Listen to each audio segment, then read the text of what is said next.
Hello friends, good morning. कैसे हो? I hope कि आप लोग अच्छे ही होंगे। सो फ्रेंड्स, आज की इस क्लास में हम लोग सॉल्व करेंगे हिंदी का प्रैक्टिस सेट। पूरे 25 प्रश्नों को हम लोग इस वीडियो में सॉल्व करेंगे। फ्रेंड्स, इस वीडियो में मैंने जितने भी क्वेश्चंस लिए हैं सारे सिलेक्टेड क्वेश्चंस लिए हैं, इंपॉर्टेंट क्वेश्चंस लिए हैं जो एग्जाम में हर बार पूछे जाते हैं। अगर आपको और भी क्लासेस देखनी है तो आप लोग प्ले लिस्ट में जाके देख सकते हैं। पीडीएफ वगैरह फ्री में चाहिए तो आप लोग हमारे टेलीग्राम ग्रुप से ज्वाइन हो सकते हैं। टेलीग्राम ग्रुप का नाम है एजुकेशन विद साहिल। वीडियो के डिस्क्रिप्शन बॉक्स में लिंक दे दिया हूं तो आप लोग डायरेक्ट ज्वाइन हो सकते हैं। अभी हम लोग बात करेंगे बीएड के ऑनलाइन फॉर्म के बारे में कि कब से स्टार्ट हो रहा है। ठीक है, अपडेट आई है तो चलिए। और ये हिंदी की फर्स्ट क्लास है। ठीक है, आज से जो है आपकी क्लासेस स्टार्ट हो गई हैं। कला वर्ग की स्टार्ट हो गई पहले से ही, और करंट अफेयर की भी क्लासेस हो गई हैं।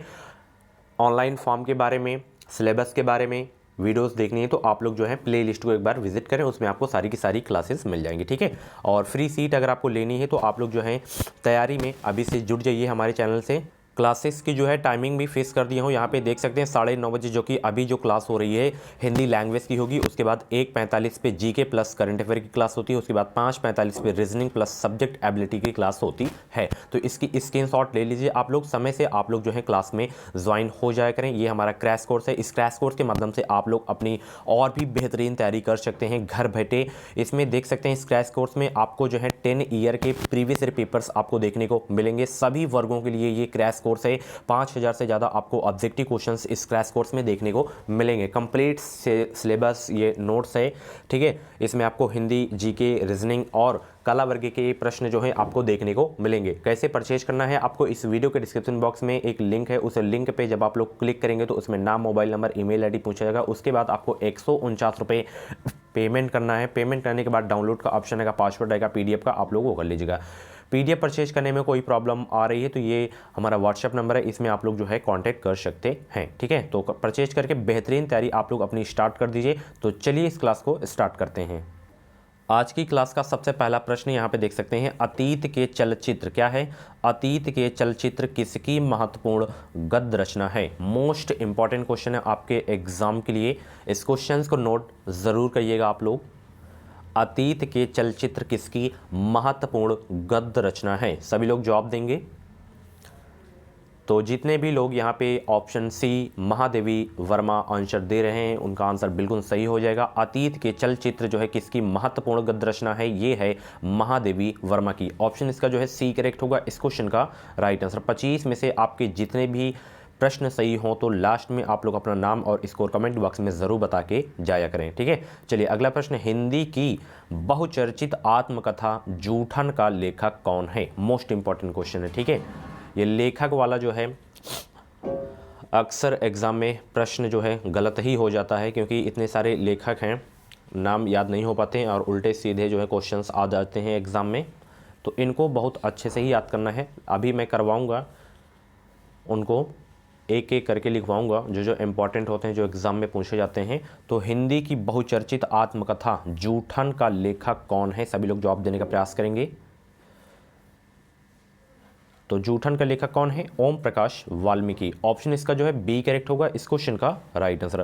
कौन सा शब्द गुण संधि का उदाहरण है? चलिए सभी लोग जवाब देंगे। संधि का प्रश्न आ गया है यहाँ पे, संधि का प्रश्न आ गया है यहाँ पे। कवींद्र, कवि धन इंद्र, ये तो दीर्घ संधि का उदाहरण है। इत्यादि जहाँ पे कटा हुआ मिल जाए तो वहाँ पे यण संधि होती है, तो इत्यादि में यण संधि हो गई। देवेंद्र, तो देवेंद्र में आपका देव धन इंद्र होता है। ठीक है, तो इसमें आपका जो है गुण संधि है। ठीक है, ऑप्शन इसका जो है सी करेक्ट होगा इस क्वेश्चन का राइट आंसर।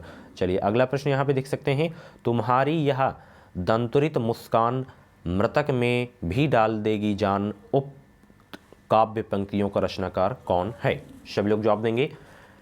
बीएड की पल पल की अपडेट चाहिए अगर आप लोग तो हमारे चैनल से जुड़े रहें। चैनल को सब्सक्राइब करके बेल आइकन को ऑल पे प्रेस कर लीजिएगा। जो भी यूपी बीएड की अपडेट है वो अपडेट आपको इसी चैनल के माध्यम से देखने को मिलेगी। तो तुम्हारी यह दंतुरित मुस्कान मृतक में भी डाल देगी जान, उक्त पंक्तियों के रचनाकार कौन है? नागार्जुन। ऑप्शन इसका जो है सी करेक्ट होगा इस क्वेश्चन का राइट आंसर।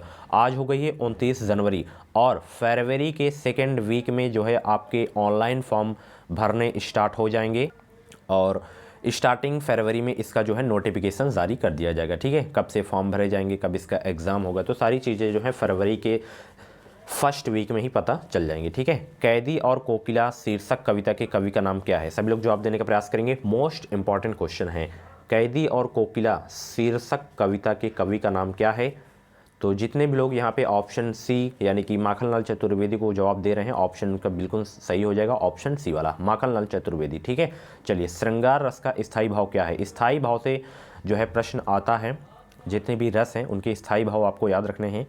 श्रृंगार रस का स्थायी भाव क्या है? तो श्रृंगार रस का स्थायी भाव होता है रति। ऑप्शन इसका जो है डी करेक्ट होगा इस क्वेश्चन का राइट आंसर, इसको जरूर नोट करिएगा, ठीक है। बाकी टॉपिक वाइज की क्लास में ये क्वेश्चंस करवाऊंगा। अगला प्रश्न यहाँ पे देख सकते हैं, सोहत ओढ़े पीत पटु श्याम सलोने गात, मनो नील मणि शैल पर आतपु परियो प्रभात, उक्त दोहे में किस अलंकार का प्रयोग हुआ है? चलिए सभी लोग जवाब देने का प्रयास करेंगे।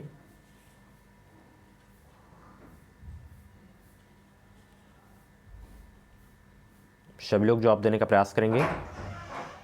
तो देखिए, उत्प्रेक्षा अलंकार कैसे पहचाना जाता है? कुछ वाचक शब्द होते हैं, जैसे आपका जनु हो गया, ठीक है, और आपका जो है जानो हो गया, जानो हो गया, ठीक है, उसके बाद मनु हो गया।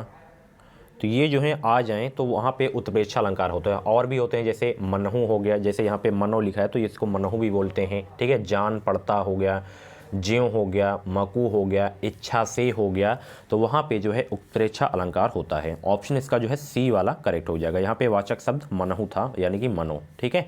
चलिए अगला प्रश्न, सोरठा छंद के पहले और तीसरे चरण में कितनी मात्राएं होती हैं? सोरठा छंद के पहले और तीसरे चरण में कितनी मात्राएं होती हैं? 11-11। ऑप्शन इसका जो है बी करेक्ट होगा इस क्वेश्चन का राइट आंसर। चैनल पे अगर जो लोग भी नए हो तो चैनल को सब्सक्राइब करके बेल आइकन को ऑल पर प्रेस कर लीजिएगा। इस चैनल के माध्यम से आपको निश्चित ही मदद मिलेगी। अगला प्रश्न, पत्तों में लदी डाल कहीं हरी कहीं लाल, कहीं पड़ी है उर में मंद गंध पुष्पमाल, उपयुक्त पंक्तियों में कवि ने किस सौंदर्य का चित्रण किया है? इसमें जो है किसके सौंदर्य का चित्रण किया है? तो जितने भी लोग यहाँ पे ऑप्शन ए का जवाब दे रहे हैं उनका आंसर बिल्कुल सही हो जाएगा। प्रकृति का जो है चित्रण किया गया है। ऑप्शन इसका ए करेक्ट होगा इस क्वेश्चन का राइट आंसर। अगला प्रश्न यहाँ पे देख सकते हैं जो कि इंपॉर्टेंट क्वेश्चन है, तू सहज शांति का दूत, मनुज के सहज प्रेम का अधिकारी, द्रग में उड़ेल कर सहजशील, देखती तुझे दुनिया सारी, रामधारी सिंह दिनकर की उक्त पंक्तियों में किसका गौरवगान किया गया है? 60 का जवाब देने का प्रयास करेंगे। तो इसमें जो है जितने भी लोग ऑप्शन बी को सिलेक्ट कर रहे हैं उनका आंसर बिल्कुल सही है, यानी कि जवाहरलाल नेहरू का गौरवगान किया गया है इस पंक्ति में। ऑप्शन इसका जो है बी करेक्ट होगा इस क्वेश्चन का राइट आंसर। मंत्र शीर्षक कहानी के लेखक का नाम है? मंत्र शीर्षक कहानी के लेखक का नाम क्या है? प्रेमचंद, मुंशी प्रेमचंद। ऑप्शन इसका जो है सी करेक्ट होगा इस क्वेश्चन का राइट आंसर। अगला प्रश्न जो कि बहुत इंपॉर्टेंट क्वेश्चन है कि जिस वाक्य में एक उद्देश्य और एक विधेय होता है वह कौन सा वाक्य होता है? मिश्र वाक्य या आश्रित वाक्य या संयुक्त वाक्य या सरल वाक्य? मिश्र वाक्य तो होगा नहीं, ना भी संयुक्त वाक्य हो गया, ना ही आश्रित वाक्य हो गया, सरल वाक्य हो गया। जिस वाक्य में एक उद्देश्य और एक विधेय होता है वह जो है सरल वाक्य होता है। ऑप्शन इसका जो है डी करेक्ट होगा इस क्वेश्चन का राइट आंसर। अगला प्रश्न देखिए, यहाँ पे देख सकते हैं, निम्नलिखित में से कौन सा वाक्य शुद्ध है? चारों वाक्यों को पढ़िए फिर आप लोग बताइए इसमें कौन सा वाक्य शुद्ध है।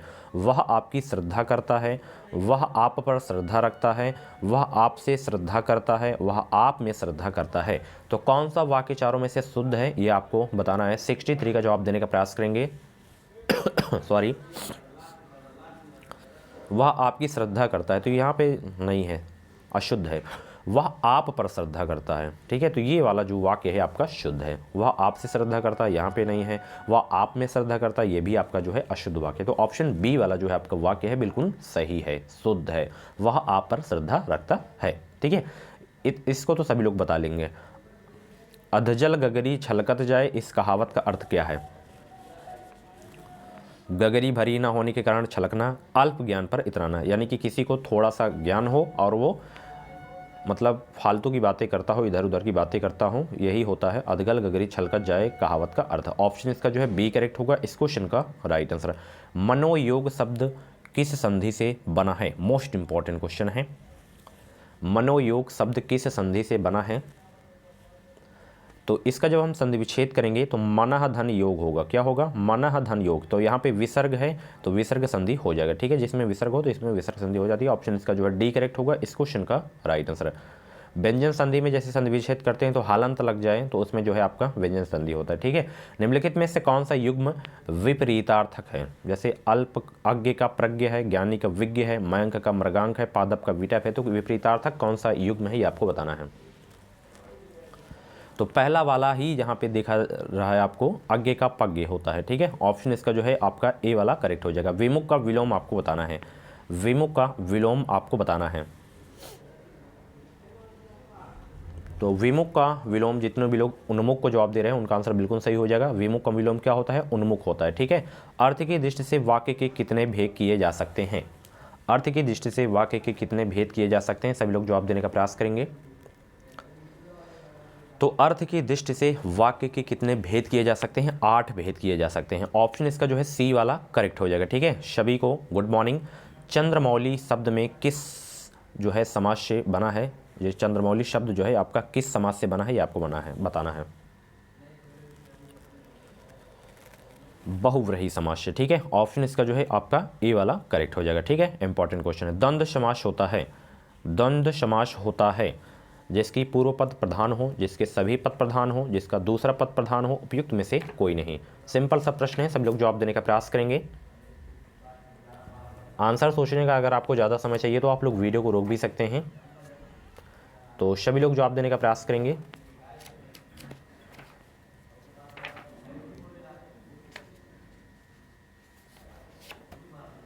और जितने भी लोग क्लास को देख रहे हैं फटाफट वीडियो को लाइक कर दें।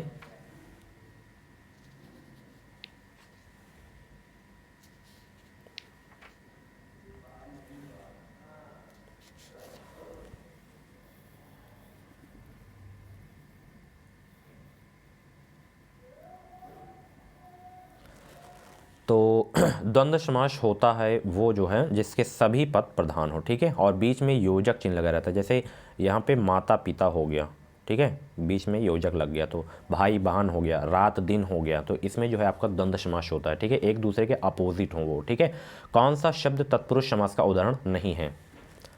कौन सा शब्द तत्पुरुष समास का उदाहरण नहीं है? 71 का जवाब देंगे सभी लोग।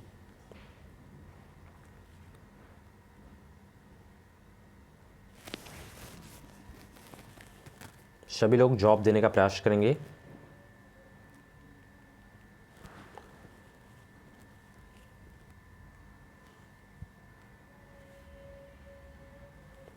कौन सा शब्द जो है तत्पुरुष समास का उदाहरण नहीं है? तो यहाँ पे गगनचुंबी आपका है ही है। ठीक है,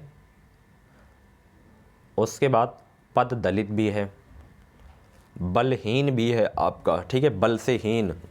ठीक है, यहाँ पे खान पान, खान पान जो है तत्पुरुष समास का उदाहरण नहीं है। तो ये किस समास का उदाहरण है खान पान? तो खान पान में कौन सा समास है? तो द्वंद्व समास है। ऑप्शन इसका जो है डी वाला करेक्ट हो जाएगा। तद्भव शब्द कौन सा ही आपको बताना है इसमें? अनमोल, अनमोल जो है आपका तद्भव शब्द है। ठीक है, चलिए अगला प्रश्न। आगत शब्द नहीं है कौन सा? आगत शब्द नहीं है कौन सा? आगत शब्द नहीं है कौन सा? वाहन नहीं है आपका आगत शब्द। ठीक है, चलिए अगला प्रश्न। पर्यायवाची शब्दों का कौन सा युग्म सही नहीं है? अनाथ का शनाथ आपका सही नहीं है। ठीक है, इसमें आपको बताना है कि अस्तों का पर्यायवाची शब्द कौन सा नहीं है। जैसे यहाँ पे है हो गया, अक्षी हो गया, वाजी हो गया, तुरंग हो गया। तो अस्तों का पर्यायवाची शब्द कौन सा नहीं है ये आपको बताना है। तो इसमें तो आपका है ही है, वाजी भी है, तुरंग भी है, अक्षी आपका जो है अश्व का पर्यायवाची शब्द नहीं है। तो ऑप्शन इसका जो है बी करेक्ट होगा, इस क्वेश्चन का राइट आंसर। सो फ्रेंड्स, ये थी आज की हिंदी की क्लास। कैसे लगी आपको क्लास कमेंट बॉक्स में ज़रूर बताइएगा। ऐसे ही डेली क्लासेस ज्वाइन करें आप लोग। इस चैनल के माध्यम से आपको निश्चित ही मदद मिलेगी। ठीक है, और अभी तो ये प्रैक्टिस सेट की मैं क्लास करवा रहा हूँ और बहुत ही जल्द मैं टॉपिक वाइज क्लास स्टार्ट कर दूँगा। उनको अगर आप लोग अच्छे से तैयार कर लेते हैं तो ज़्यादा से ज़्यादा प्रश्न आप लोग सही करके आएंगे। ठीक है, उसमें आपको समझाऊँगा भी। ओके, मिलते हैं अगली क्लास पे। Thank you.